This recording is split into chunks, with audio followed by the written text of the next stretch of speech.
And we're live. So I was watching your I really enjoyed, by the way, I saw a couple more though, the AR guy versus AK guy. It's like watching Sorry to hear that. It's like getting really into a subreddit on a niche hobby that you don't get yet. And like after you get to like page 3, you're like, I get the jokes. Like, Right. Like I get what's happening. Like I watched the first episode and I'm like, okay, I get it. So like AR guys wear scarves and like talk about stats, and AK guys are like, let's go shoot things for cheap and have fun. And like this was just total impulse purchase, like thought. I just started looking right after watching that video. I'm like, what kind of AK could I buy if I really want an AK? And so I wanted to ask you, I don't have an AK. If I wanted to buy one, what kind? Where do I look? Treat it like I don't know a thing. So American stuff is usually pretty shit. Like American, not American built stuff, but like American fully made here. They cut a lot of corners. They do a lot of casting, a lot of just really dog shit manufacturing because they're like, oh, it's cheap Russian shit, whatever. The Russians and the Soviets took that shit very seriously. Like they have very high end like forgings, and it's very strong metal and everything. And not getting too technical, like a lot of the overseas stuff, like Arsenal, very good brand. Arsenal, Bulgaria, Saigas, all the Russian shit's really, really good.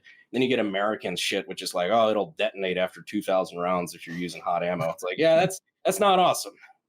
That's been I bought an American AK. I didn't know any better. Oh, and, dude, I was like, ooh, it's an AK, but it's American. So it's good. Yeah, I'm like double good. No, it's more like multiplying to negatives or something. I don't know. I think I fucked that. Let's say it's not like that at all. I don't know. I would opposite of multiplying two negatives. Great students, so you're out of my take. Maybe the Americans are positive. I don't know. One negative. But in any case, it sucks. It jammed all the time. I think I asked Kyle to look at it. He didn't have a solution. I'm not sure about that. I definitely took it to a gun store and was like, hey, this is like, do you want it as a trade-in? I hate this gun. And they're like, no. You're an excellent salesman. Yeah, well, I didn't.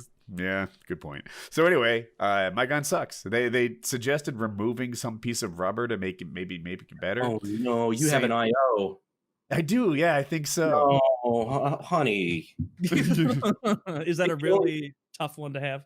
Awful. I've actually toured their facility and they threatened to sue me after the video I made. Really?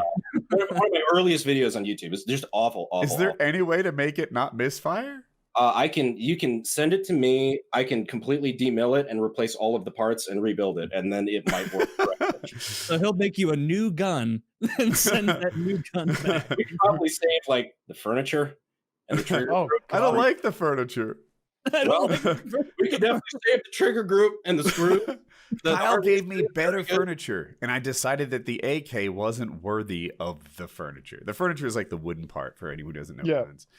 And I was like, man, I really like this. It's almost reddish purple, or I don't know, really appealed to my sense of style. I thought it was cool. But I'm like, this gun is not worthy of this outfit. You can't have it. Yeah, I never got too much into AKs. Whenever we would buy AKs, it was always to convert them to full auto. So I just buy the cheapest Wasserton I could find and make a machine gun out of it. But I never had those Wassertons would just go and go and go. I never had any issues with them. You guys have me hoping for a Biden gun buyback program, right? You have to explain that one a little bit. He's not going to say. I can't find an idiot to buy my gun, but maybe Joe Biden's that man, right? Maybe he'll buy my AK from me. Nobody else will. I don't think he's going to go, we were doing a buyback and it's only for a shitty American AK. It's an AK. You'd think they'd pay top dollar for that. It's got A right in the name. Yeah, just wait for a local buyback. Wait till Chapel Hill's doing some sort of crazy, get these dangerous guns off the street. You're like, absolutely, $200 Best Buy gift card. Here you go. Can you negotiate at a buyback? I don't. Can you yeah. You know what? Here's how you negotiate at a buyback. You put up a picnic table right in front of the buyback and outbid them. Keep those guns on the street. Doing a 501c3 and actually doing a gun safety whatever thing, and just putting up booths in front of buybacks. Like, what do you have there? Oh, World War II K98. Your grandfather had the. All right, well, they're giving you $100, 140. Yes. That's the way to go. I would love to do that. We even put up the paperwork our mission statement was to take guns out of the hands of people who didn't want them or didn't feel safe with them and put them into the hands of private collectors. That sounds pretty friendly. Yeah, no, I want to rephrase that to something that sounds worse. That's like the strategy I use, where I wait until Girl Scout cookies come to my neighborhood, and I'm faster than those little kids, so I run ahead of them with my own assortment of better store-bought cookies. I sell them, and I like. When you rather have some double stuff Oreos, man? Get out of the way, Samantha. I'm getting the fucking cookie badge. You can prove your theory that Girl Scout cookies suck and that they can't compete in the open market. They're so fucking good. Those Samoas are a top tier fucking cookie. Okay, but there are versions of Samoa that you can buy in the cookie aisle that are better than the Girl Scout cookies. I've never found a Thin Mint alternative that's better than Thin Mints. I mean, the free market realized that there's not enough incentive to even make Thin Mints without girls guilting you. There's no way to make it.